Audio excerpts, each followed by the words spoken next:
যদি আমি বলি আমার রাসূল কেমন ছিলেন, তিনি ছিলেন মধ্যম আকৃতির, তিনি না লম্বা না খাটো। তিনি কখনো বা যখন হাজারো মানুষের সামনে দাঁড়াতেন, বিদায় হজের সময়ে 1,40,000 সাহাবা যখন ময়দানে, তিনি যখন আস্তে করে উঠে দাঁড়ালেন, ওনার চাইতে অনেক লম্বা লম্বা মানুষ থাকার পরেও অবাক বিস্ময়ে সবাই তাকিয়ে দেখলো সবার উপর দিয়ে যে মানুষটির মাথা মুবারক দেখা যায়, তিনি নবী মুহাম্মদুর রাসূলুল্লাহ সাল্লাল্লাহু আলাইহি ওয়াসাল্লাম। তিনি মধ্যম আকৃতির হওয়ার পরে সবার উপরে তার শির, সবার উপরে তার মাথা। সবাই অবাক বিস্ময়ে তাকিয়ে দেখলেন তার চুলগুলো হালকা হালকা কোঁকড়ানো। তিনি কখনো বা যখন চুলের ভিতরে তৈল দিয়ে আছড়াতেন, অবাক বিস্ময়ে মানুষ তাকিয়ে দেখতেন, মনে হতো চুলের মাঝে যেন মৃদুমন্দ ঢেউ দেখা যায়।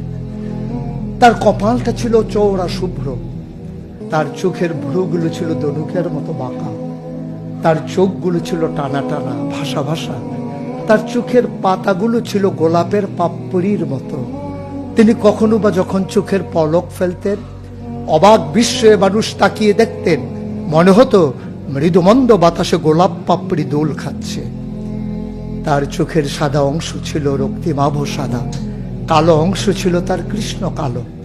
তার ঠোঁটগুলো ছিল গোলাপি রঙের, তার নাকটা ছিল খাড়া, ছিদ্রগুলো ছিল ছোট ছোট, নাকের নিচেই ঠোঁটের উপরে ছিল চিকন সরু গোঁফ। তিনি কখনো বা যখন মুচকি হাসতেন, তার গোলাপি রঙের ঠোঁট দুটো যখন একটু ফাঁক হয়ে যেত আর দাঁতগুলো যখন বের হয়ে যেত, মানুষ অবাক বিস্ময়ে খুঁজত কোথাও যেন বিজলি চমকিয়েছে। তিনি যখন প্রচন্ড গরমের মাঝে ঘেমে সিক্ত হতেন, কপালে তার মুক্তার দানার মতো ঘাম জমে যেত। তিনি যখন দৌড়ে দৌড়ে তার বিবিদের ঘরে যেতেন, আমাদের মায়েদের ঘরে, আল্লাহ রাসূল সাল্লাল্লাহু আলাইহি সাল্লাম ঘরে ঢোকার পরে মায়েরা দেখতেন কপালের মাঝে মুক্তার দানার মতো বিন্দু বিন্দু ঘাম জমে আছে। মায়েরা বলতেন, গুস্তাকি মাফ কর দিজিয়ে, বেয়াদবি মাফ করবেন, আপনি চুপটি করে একটু বসুন। নবীকে বসিয়ে ওরা ছোট্ট শিশু খুঁজে বের করতেন, অতি যত্নে পরম আদরে তার কপালের ঘামগুলো তারা শিশির ভিতরে ভরে মুখ বন্ধ করে রেখে দিতেন। ঈদ যখন আসতো, বিয়ে যখন হতো, জমানো ঘাম তারা আতর হিসেবে ব্যবহার করতেন। এ নবী তো সে নবী, হেঁটে গেছেন 1 মাস আগে রাত পথ ধরে, যাওয়ার পরে তিনি তো চলেই গেছেন। 1 মাস পরে যখন আবার ওই পথ মারিয়ে কোনো এক সাহাবা যাচ্ছেন, স্থানীয় বাসিন্দা যারা রাস্তার কিনারে যাদের ঘর, তাদেরকে ডেকে বললেন, ভাইরা, এ পথ দিয়ে কি আমার নবী হেঁটে গেছে কখনো? বলেছ সে তো 1 মাস আগের কথা, তুমি বুঝলে কেমনে? মুচকি হেসে সাহাবা জবাব দিলেন, হেঁটে গেছেন 1 মাস আগে, কিন্তু আজও সেই পথে নবীর গায়ের জান্নাতি গন্ধ পাওয়া যায়। এ আমার নবী, এ আমাদের নবী, আমাদের গর্ভের নবী। কেন পাঠালেন নবীকে? লাকাদ কানা লাকুম ফি রাসূলিল্লাহি উসওয়াতুন হাসানাহ। তিনি মডেল, তিনি আইডল, তিনি আইকন, তিনি অনুপম আদর্শ, তিনি আমাদের জন্য উসওয়াতুন হাসানাহ। তিনি পথ দেখিয়েছেন কেমন করে একটা ছেলে তার মায়ের কাছে ভালো সন্তান হতে পারে।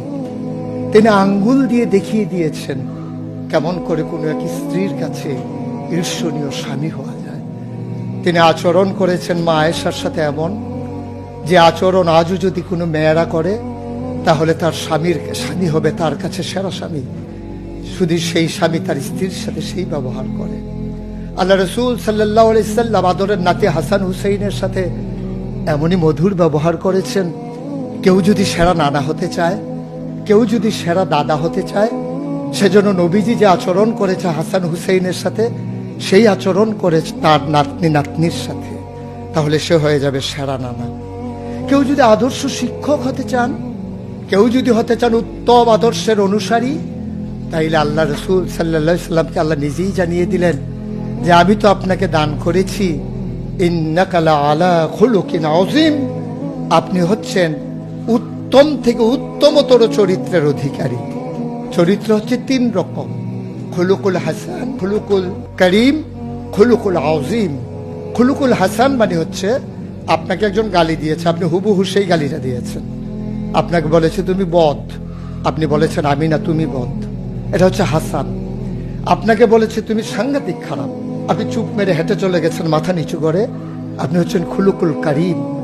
আর আপনাকে বলা হলো তুমি খুব খারাপ মানুষ, আপনি চুপ করে তো চলে গেলেনই, মসজিদে গিয়ে আপনি হাত উঠিয়ে দোয়া করছেন, মাওলা সে হয়তো বুঝেনি, সে যদি বুঝতো আমাকে হয়তো বলতো না, তার জন্য উল্টা আপনি দোয়া করে দেবেন। এটাকে বলে খুলুকুল আযীম, যেটা ইন্নাকা লা আলা খুলুকিন আযীম। আল্লাহ বলছেন, ও নবী, আমি হলাম সর্বোত্তম মর্যাদার অধিকারী, আর আপনি হচ্ছেন সর্বোত্তম চরিত্রের অধিকারী। সুতরাং যার কোনো তুলনা হয় না, তুলনা মেলা ভার, জুড়ি মেলা ভার।